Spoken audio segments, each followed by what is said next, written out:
अवघ्या काही तासांमध्ये लोकसभा निवडणुकीची घोषणा होणार। देशामध्ये 60 टप्प्यामध्ये मतदान होण्याची शक्यता। येत्या सोमवारी मोठा राजकीय भूकंप पाहायला मिळणार। शिवसेनेचे नेते संजय शिरसाट यांचं सूचक विधान। सगळे सोयऱ्यांची अंमलबजावणी न करता निवडणूक नको, सत्ताधाऱ्यांच्या अंगाला गुलाल लागू देणार नाही। जरांगे पाटलांचा सरकारला पुन्हा एकदा इशारा। लोकसभेत ओवेसींच्या इमामचे खाते उघडणार नाही। इमामने उमेदवार उभा करावा, त्यांचे डिपॉझिट जप्त होणार। नवनीत राणांची असदुद्दीन ओवेसींवर टीका। ललित पाटील ड्रग्ज प्रकरणी कोर्टात चार्जशीट दाखल। पुणे पोलिसांकडून तब्बल 3150 पानांची चार्जशीट दाखल। भारत जोडो न्याय यात्रा आज मुंबईत दाखल होणार। उद्या दादरच्या शिवाजी पार्कमध्ये राहुल गांधींची सभा। ठाकरे गटाकडून दक्षिण मुंबईतून अरविंद सावंतांच्या उमेदवारीची घोषणा। सावंतांना पुन्हा निवडून देण्याचे उद्धव ठाकरेंचे आवाहन। उपमुख्यमंत्री अजित पवारांचे बंधू सुप्रिया सुळेंच्या बाजूने मैदानात। श्रीनिवास पवारांवर इंदापूर मतदारसंघाची जबाबदारी। पश्चिम बंगाल महाराष्ट्रासह तेलंगणातून सर्वाधिक निवडणूक रोखे खरेदी। महाराष्ट्रातून तब्बल 2258 कोटींचे निवडणूक रोखे खरेदी। पश्चिम बंगालमधील कंपन्यांकडून 2382 कोटींचे रोखे खरेदी। सीएएच्या अंमलबजावणीला आता मुस्लिम लीगकडून कोर्टात आव्हान। याचिकांवर मंगळवारी सुप्रीम कोर्टात होणार महत्त्वाची सुनावणी। राज्यामध्ये 6.21 लाख निरक्षरांची नोंद। उद्या पायाभूत साक्षरता आणि मूल्यमापन चाचणी। ऑल इंग्लंड बॅडमिंटन स्पर्धेमध्ये भारताला मोठा धक्का। पुरुष दुहेरीमध्ये सात्विक आणि चिराग जोडीला पराभवाचा धक्का। कर्नाटकचे माजी मुख्यमंत्री येदियुरप्पा यांच्या विरोधात गुन्हा दाखल। अल्पवयीन मुलीचा लैंगिक छळ केल्याप्रकरणी त्यांच्या विरोधात गुन्हा दाखल।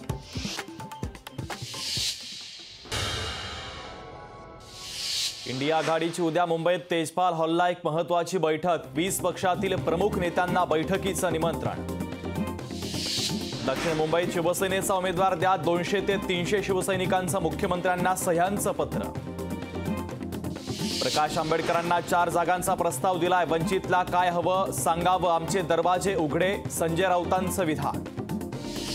अमरावतीमध्ये युवा स्वाभिमान पक्षाचा कार्यकर्ता मेळावा। सांस्कृतिक भवनात संध्याकाळी 5 वाजता होणार मेळावा। लोकसभा निवडणुकीच्या अनुषंगानं राणा दाम्पत्य मोठा निर्णय घेणार असल्याची माहिती। अमरावतीमध्ये नवनीत राणा विरुद्ध बळवंत वानखेडे यांच्यात लढत होण्याची शक्यता। महाविकास आघाडीकडून आमदार बळवंत वानखेडेंना लोकसभेची उमेदवारी मिळण्याची चिन्ह। ज्येष्ठ पार्श्वगायिका अनुराधा पौडवाल यांचा भारतीय जनता पक्षामध्ये प्रवेश। अरुण सिंह आणि अनिल बलुनी यांच्या उपस्थितीमध्ये केला पक्षप्रवेश। भाजप उमेदवार मुरलीधर मोहोळ यांनी घेतली खासदार मेधा कुलकर्णींची भेट। निवडणुकीच्या संदर्भात मोहोळ आणि कुलकर्णी यांच्यात सकारात्मक चर्चा। मोहोळ कुलकर्णी वाद अखेर मिटला। वाहन तोडफोडीच्या घटनांमध्ये अल्पवयीन आरोपींच्या पालकांवर गुन्हा दाखल होणार। पुणे पोलीस आयुक्त अमितेश कुमारांचा महत्त्वाचा निर्णय। पुणे जिल्ह्यातील भीमाशंकर मंदिरासह 71 मंदिरांमध्ये ड्रेस कोड लागू। महाराष्ट्र मंदिर महासंघाचे राज्य समन्वयक सुनील घनवट यांची माहिती। IIT दिल्लीच्या संचालकमुळे एमटेकच्या विद्यार्थ्यांना आत्महत्या केल्याचा कुटुंबियांचा आरोप। वरद नेरकरच्या आत्महत्येच्या विरोधात विद्यार्थ्यांची स्वाक्षरी मोहीम। वरदच्या मृत्यूची निपक्ष चौकशी करण्याची मागणी। उद्या माटुंगा ते मुलुंडच्या दरम्यान अप आणि डाऊन जलद मार्गावर मेगा ब्लॉक। देखभालीच्या कामासाठी असणार मेगा ब्लॉक। मुख्यमंत्री अरविंद केजरीवालांना अटकपूर्व जामीन मंजूर। दिल्लीतील कथित मद्य धोरण प्रकरणी 15,000च्या जात मुचलक्यावर जामीन मंजूर। मुंबईत अनधिकृत बॅनर होर्डिंग्सवर होणार कारवाई। निवडणूक आचारसंहितेच्या आधी पालिकेचा निर्णय। राज्यात पुन्हा एका काका पुतण्याचा संघर्ष अटळ। रासपचे नेते महादेव जानकरांचे पुतणे स्वरूप जानकर म्हाडा लोकसभा मतदारसंघातून इच्छुक। अचानक त्रास होऊ लागल्यानं विजय शिवतारे रुबी हॉस्पिटलमध्ये दाखल। दरम्यान शिवतारे यांची प्रकृती स्थिर असल्याची माहिती।